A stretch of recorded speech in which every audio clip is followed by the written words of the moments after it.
Private स्कूलों में fees को लेकर के, कितनी भी फीस कोई भी स्कूल बढ़ा देता था और सरकार जो थी वो अंडर टेबल उनसे सेटिंग करती थी, पेरेंट्स परेशान होकर लड़ते बिड़ते।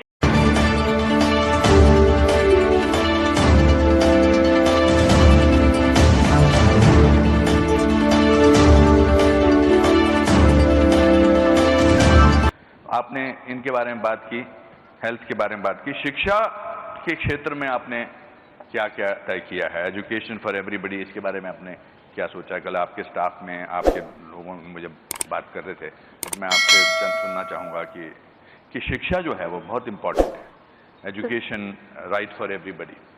बिल्कुल बिल्कुल, आपने बेहतर प्रश्न किया। शिक्षा एक बहुत प्राइमरी मुझे लगता है कि ज़रूरत है किसी भी राज्य के लिए। और हमारे जो स्कूल हैं, दिल्ली में 1071 सरकारी स्कूल हैं और 1600 साढ़े 1600 जो हैं वो प्राइवेट स्कूल हैं। और जब हम ये देखते हैं कि आज दिल्ली का हर व्यक्ति प्राइवेट स्कूल की ओर दौड़ता है, उसे ये लगता ही नहीं कि मुझे सरकारी स्कूल में अच्छी एजुकेशन मिलेगी। आज दिल्ली सरकार ने, पिछली सरकार ने अपना ही बोर्ड बना दिया। अब आप मुझे बताइए कि दिल्ली में का एक छोटे से राज्य का अपना बोर्ड हो तो क्या वो बच्चा नेशनल लेवल पे, इंटरनेशनल लेवल पे सब सर्वाइव कर पाएगा? आज इतने बड़े इंफ्रास्ट्रक्चर क्रिएट करने की ज़रूरत है, जहां आपको स्मार्ट क्लासेस चाहिए, जहां आपको डिजिटल लाइब्रेरीज चाहिए, जहां आपको बेहतर एजुकेशन के लिए कोचिंग चाहिए। दिल्ली में हमने एजुकेशन की फील्ड में काम करते हुए ये तय किया कि हम पूरे के पूरे अपने शिक्षा तंत्र को इतना मजबूत कर दें कि फिर कोई पेरेंट्स अपने बच्चे को ये ना कहे कि मेरा बच्चा फाइनेंशियल अपनी कमी होने के कारण अच्छे स्कूल में नहीं जा पाया। उसको लगना चाहिए कि दिल्ली सरकार के जिस स्कूल में मैं पढ़ रहा हूँ वो बेस्ट है। उसके लिए हमें जो स्मार्ट क्लासेस उन्हें देनी है, उसके लिए हमने 125 डिजिटल लाइब्रेरीज का प्लान बनाया है, 100 लैंग्वेज लैब्स, क्योंकि आज क्या है, बच्चा जर्मनी चाहता है कि मैं जो फ्रेंच में सीखूँ, मैं जर्मन सीखूँ, मैं इंग्लिश सीखूँ, ताकि हमारे सरकारी स्कूल का बच्चा भी अपडेटेड हो। अलग अलग करिकुलम हमने डेवलप किए हैं। और यहाँ तक कि जो एक नेक्सस चल रहा था प्राइवेट स्कूलों में फीस को लेकर के, कितनी भी फीस कोई भी स्कूल बढ़ा देता था और सरकार जो थी वो अंडर टेबल उनसे सेटिंग करती थी, पेरेंट्स परेशान होकर लड़ते बिड़ते रहते थे, कोर्टों में केस चलते रहते थे। पहली बार दिल्ली सरकार ने अपना खुद का दिल्ली की एजुकेशन के लिए एक्ट बनाया, to control fee of private school, और इसको हम अब ऑर्डिनेंस के रूप में लेके आ रहे हैं ताकि दिल्ली के बच्चों को एक सुकून मिल सके। So बेसिकली आप कहना चाह रहे हैं कि प्राइवेट स्कूल्स जो अपनी फीस खुद बढ़ा देते थे सरकारी स्कूलों की, आपने उस पर एक एक्ट बनाया, थोड़ा इसके बारे में विस्तार से बताएंगे? देखिए, अभी तक क्या था, जो दिल्ली थी वो जिस एक्ट से ड्राइव हो रही थी उसमें ये कहा जाता था कि आप अपनी फीस बढ़ा लीजिए और केवल डायरेक्टर एजुकेशन को इन्फॉर्म कर दीजिए। हमने देखा कि जब लगातार स्कूल फीस बढ़ा रहे हैं, पेरेंट्स कुछ कर नहीं पा रहे, कोर्ट कुछ साथ नहीं दे रहा है, तो क्या करना चाहिए। तो आसपास के सभी राज्यों का हमने एजुकेशन मॉडल स्टडी किया और बहुत सारे लीगल ओपिनियन लिए, बहुत सारे एजुकेशनिस्ट का उसमें हमने व्यू लिया।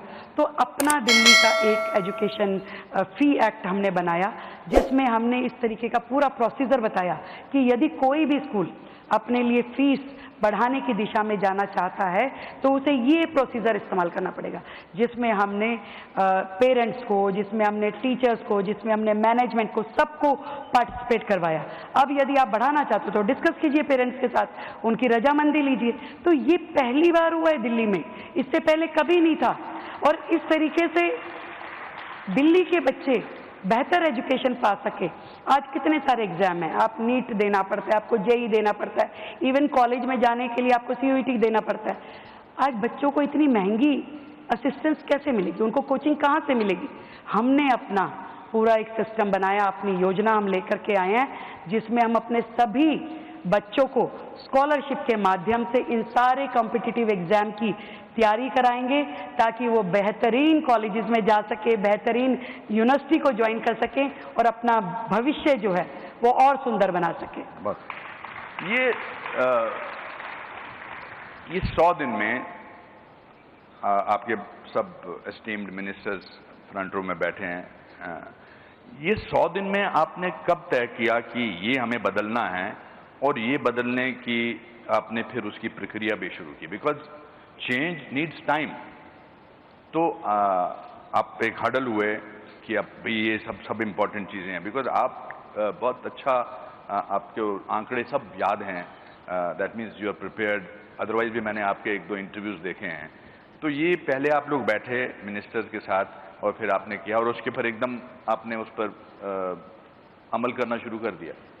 देखिए, ये एक दिन का काम नहीं है और इसलिए बहुत सारी चीज़ें शायद हम उस लेवल पे अभी लेके जाने की प्रक्रिया में है।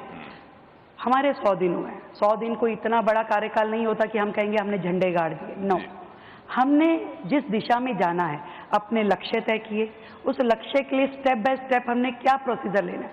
हम इन 100 दिनों में लगातार अपने मंत्रिमंडल के साथ रोजाना बैठते हैं, रोजाना एक एक विषय पे डिस्कशन करते हैं। इसमें हमारा क्या निर्णय होना चाहिए, क्या पॉलिसी होनी चाहिए। लगातार इस 100 दिन के कार्यकाल में हमने 8 अपनी कैबिनेट मीटिंग बुलाई। उन 8 कैबिनेट मीटिंग में हमने बड़े बड़े निर्णय किए। हर बार पहली कैबिनेट मीटिंग में आयुष्मान वय वंदन योजना करा, दूसरी में कुछ और, तीसरी में कुछ और, लगातार डिसीजन। और आज भी हमें दिखता है कि दिल्ली के लिए करना क्या है, यमुना सफाई के लिए हमें क्या करना है, हमें स्कूलों के लिए क्या करना है, हेल्थ के लिए क्या।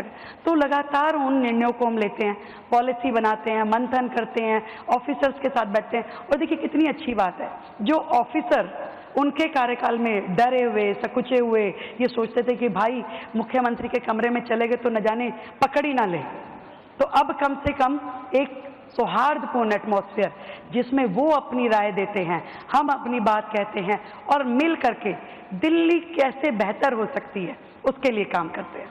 Very good.